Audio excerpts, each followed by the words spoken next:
Dear Patriots, before the news starts, please subscribe to our patriotic channel by clicking the subscribe button.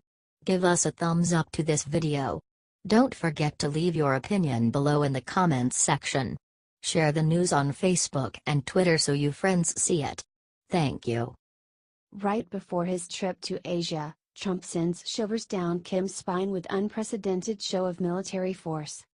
Trump just did something the USA hasn't done since the early 1990s when we were conducting the first Iraq War. An unprecedented show of military force, of flexing the muscles of our Navy, of sending shivers down the spine the North Korean dictator and putting China and Putin on notice. It is the big stick approach to foreign policy, and we are in a unique position among the world because we can do what no other nation can. Aircraft carriers and the strike groups they come with rule the seas. They rule the air. They offer a critical strategic advantage. Russia has won. It is so old and broken down that when they sent the strike group to Syria, they sent along 2 tugboats and they ended up towing a few ships into port. China has 2, but one is an old and remanufactured one from I believe the Ukraine, and the other is the first they have ever built for themselves. Countries guard these valuable resources with their lives, and what Trump did just made Kim Jong-un terrified. According to CNN, for the first time in many years we have 3 aircraft carrier strike groups in one location, off North Korea. Don't worry, we still have at least 8 other carrier strike groups protecting the homeland. Putting 3 together in one place is a show of military strength.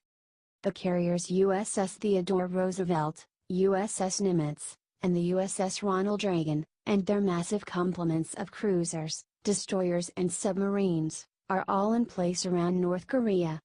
This comes right before Trump is scheduled to visit the region and South Korea. Does this guy know how to send a message?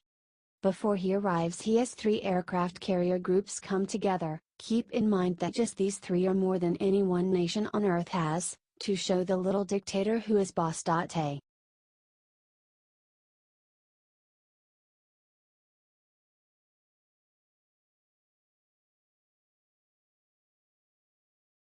Kill shot. You'll laugh your ass off when you see Trump's new nickname for Bob Corker and Jeff Flake. The dynamic duo of Jeff Flake and Bob Corker demanded one of Trump's finest nicknames. After the charade they put on yesterday, an organized attack by 2 failed politicians trying to save what is left of their ruined reputations against the President of the United States. It was unprecedented, but then we live in unprecedented times. We are witnessing the last gasps of the establishment empire, and it does not want to relinquish power. Jeff Flake and Bob Corker took their feud and their gripes and their whines public with Trump. Look, they were losing big time before they attacked the president, so it is really just jealousy and sour grapes. They want you to think they are the heroes who will save America, not the cowards they really are. For if they were so worried about Trump, where have they been? They campaigned with Trump. Trump may be unorthodox and that may be unsettling to the swamp, but he is doing everything he said he would do on the campaign trail. None of this should be a shock to them. So maybe, just maybe, they were full of it and never agreed with Trump's America First agenda, and now they are freaking because Trump actually did what he said he would. To a politician, that is unheard of.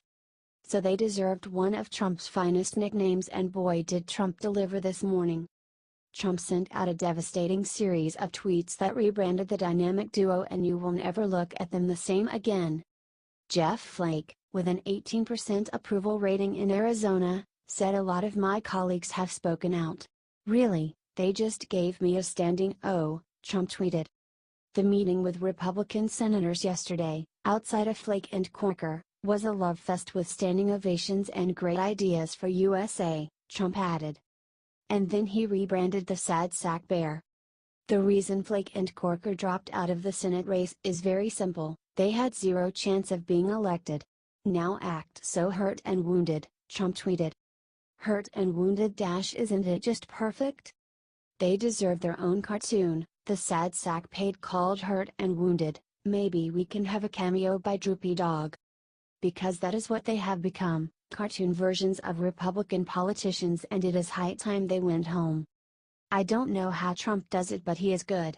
Share if you agree with Trump's new nickname. HD Newsmax.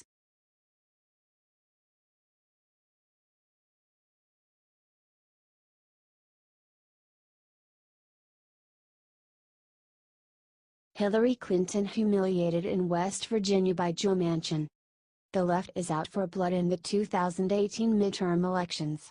They think they have a huge chance to flip the House and the Senate, and they are going all in. Midterm years are never kind to the incumbent party. Traditionally they get creamed. Lose tons of seats. For a few reasons, but mainly Americans tend to like divided government because it used to mean politicians had to compromise and find solutions that are fair to everyone. But that ship sailed, and now politics often resembles a blood sport. Which it always has been, to be honest, we just never saw it in public. So the Democrats are all in on their dream to take the House and the Senate, and their base is riled up. They have been pouring money into races, and when they lose by a few points they call it a victory. They have a shaky foundation, to say the least. The liberal base has almost taken it as fact that we'll sweep the 2018 midterm elections. They are so convinced they will win, because they hate Trump so much they think everyone else must share their disgust, that they will be crushed when they lose. Believe me, more so than when Hillary lost. Because they see this as the last stand. If they cannot sweep the midterms this year, when they have history on their side and outsider like Trump in office, they never will. They know this. Most political experts know this. Their base knows this. And they all think they can't lose. They are so deluded that they think Hillary is their secret weapon to bring to bear on any Republican candidate near victory. According to the Washington Examiner, Hillary is already out on the campaign trail trying to help Democrat Phil Murphy in his race for New Jersey governor. They really think the whole nation feels as bad for her as they do, and think she will walk into a close election and tip the scales their way. Enter Joe Manchin. He is in the fight of his political life to keep his seat in 2018. The Democrat West Virginia senator is more closely aligned to Republican ideas than Democrats and is often seen as a candidate to switch parties. He is loyal, and he said no to going GOP, so the West Virginia Senate race will be one of the key races across the country and is an absolute must-win for the Democrats. It is a red state that Trump won, but Manchin has strong support because he disagrees with most of the liberal platform. So it will be close. And the balance of power in the Senate may hang on this race. So when a liberal reporter from MSNBC spoke with Manchin, she seemed almost too happy to ask Manchin if he was going to employ the secret liberal weapon and trot out an aggrieved Hillary to hold pity parties across the state to rev up the base. Joe Manchin looked straight at her, and you can almost hear him thinking, "Liberals? Are these people fools?" and delivered the line that humiliated Hillary to the core. And crushed the liberal dream of using her as their secret weapon. It wouldn't be wise for Hillary to come to West Virginia. It wouldn't be a good thing for her or for me, Manchin said. Ouch. Just humiliating.